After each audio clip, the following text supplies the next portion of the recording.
ব্যাটিংয়ে 2 রান, অথচ man of the ম্যাচের পুরস্কার নাজমুল হোসেন শান্তর হাতে। আসলে সত্য ঘটনা কি, চলুন জানা যাক খবরের বাকি অংশে। ঢাকার দেওয়া 140 রানের লক্ষ্যে ব্যাটিং করতে নেমে 24 বল 8 উইকেট হাতে রেখেই জিতেছে ফরচুন বরিশাল। এদিন অধিনায়ক তামিমের ব্যাট থেকে এসেছে 61 রান। 48 বলের ইনিংসে 6টি 4 ও 1টি ছক্কা হাঁকিয়েছেন তিনি।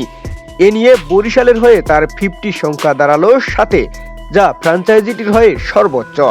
এর আগে বরিশালের জার্সিতে 6টি 50 ছিল সাকিব আল হাসানের।